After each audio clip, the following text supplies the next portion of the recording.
ফিরে এলাম বিরতির পর। যে খবরের দিকে নজর রেখেছি, প্রয়াত প্রাক্তন মুখ্যমন্ত্রী বুদ্ধদেব ভট্টাচার্য এবং 2019 সালে ফেব্রুয়ারি মাসে শেষবার দলীয় কর্মসূচিতে দেখা গিয়েছিল তাকে। শারীরিক অসুস্থতা নিয়েই ব্রিগেড প্যারেড গ্রাউন্ডে গিয়েছিলেন তিনি। উদ্দেশ্য ছিল খারাপ সময় মঞ্চে গিয়ে দলীয় কর্মীদের পাশে থাকার বার্তা দেওয়ার, তবে শেষ পর্যন্ত পারেননি। চিকিৎসকের পরামর্শ মেনে ব্রিগেডের মঞ্চে না উঠেই ফিরতে হয়েছিল বুদ্ধদেব ভট্টাচার্যকে। শিল্পপতি হর্ষ নেওটিয়া কি বলছেন এই মুহূর্তে শোনাবো আপনাদের। পরে কোনো সময়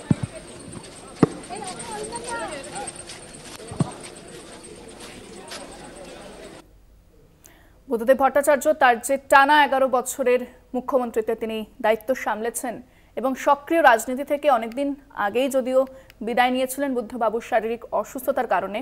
2011 সালে যাদবপুর কেন্দ্রে হারার পর থেকেই সেভাবে দলের কোনো সক্রিয় কর্মসূচিতে তাকে দেখা যায়নি। আমি আবারও সরাসরি নিউজরুমে চলে যাব। আমাদের প্রতিনিধি দুর্গাদাস বন্দ্যোপাধ্যায় রয়েছে আমাদের সঙ্গে। দুর্গা, যদি আমরা বুদ্ধদেব ভট্টাচার্যের রাজনৈতিক জীবন, ব্যক্তিগত জীবন এবং যেটা রাজনৈতিক জীবন তার দীর্ঘ বর্ণময় একটা জীবন, যেভাবে তিনি কাজ করেছেন, রাজ্যকে সামলেছেন, কিছু সমালোচনা হয়েছে, কিছু প্রশংসা হয়েছে, কিন্তু বুদ্ধদেব ভট্টাচার্য কিন্তু সবার মনে থেকে গেছেন, আজও তিনি থাকবেন। দেখো, একটা বিষয় তোমাকে জানিয়ে রাখি যে বুদ্ধদেব ভট্টাচার্যের প্রয়াণ শুধুমাত্র বাংলা বা শুধুমাত্র ভারতবর্ষে নয়। বুদ্ধবাবু একটা শুধুমাত্র সিপিআইএমের নেতা ছিলেন। দুর্গা, তোমাকে থামাবো এই মুহূর্তে।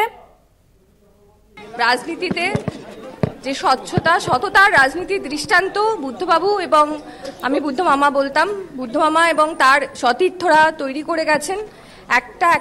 একজন করে চলে যাওয়া মানে সেই ইতিহাসটাও যেন কোথাও একটা মুছে দেওয়ার চেষ্টা হবে, সেটা যেন না হয়। সেই সততার রাজনীতি, স্বচ্ছতার রাজনীতি, রাজনীতি মানেই চুরি নয়, রাজনীতি মানেই অস্বচ্ছতা নয়। এই জেনারেশন এটা প্রমাণ করে দিয়ে গেছেন, বুদ্ধবাবু নিজে এটা প্রমাণ করে দিয়ে গেছেন।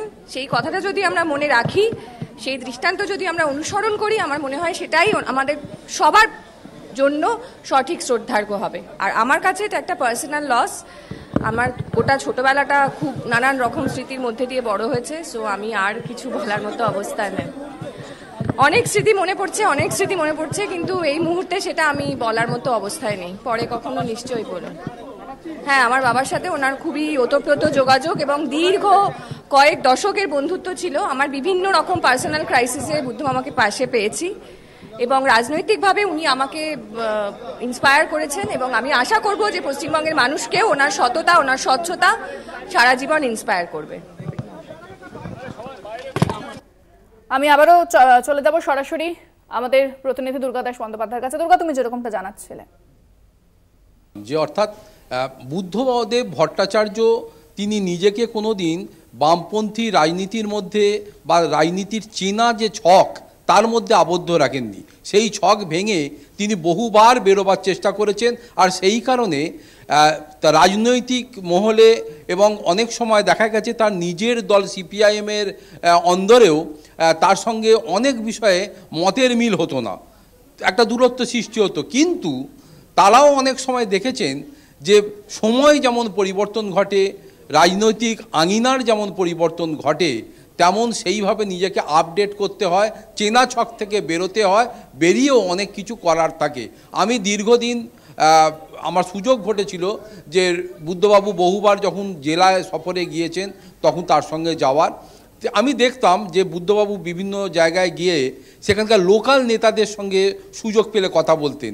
ডিএম থেকে শুরু করে বিভিন্ন ব্লক ডেভেলপমেন্ট অফিসার যারা বিডিও, সেই লেভেলেও যদি তার সুযোগ হতো তিনি তাদের কাছ থেকে খবরাখবর নিতেন। সেখানের কী ধরনের ডেভেলপমেন্টের কাজ রয়েছে, কীগুলো করতে হবে, কেন সেগুলোকে সময়ের মধ্যে সেগুলো কমপ্লিট করা যাচ্ছে না।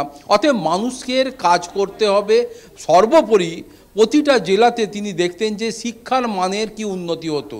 তিনি শুধুমাত্র নিজেকে রাজনীতির আঙিনে আটকে রাখেননি, তিনি সবসময় মনে করতেন যে আজকে আমাদের দেশে যে যুব সমাজ, যেই যুব সমাজ একটা বড় অংশ তারা বেকার, অথচ তারা শিক্ষিত এই শিক্ষিত বেকারদের নিয়ে তিনি প্রতি মুহূর্তে চিন্তাভাবনা করতেন।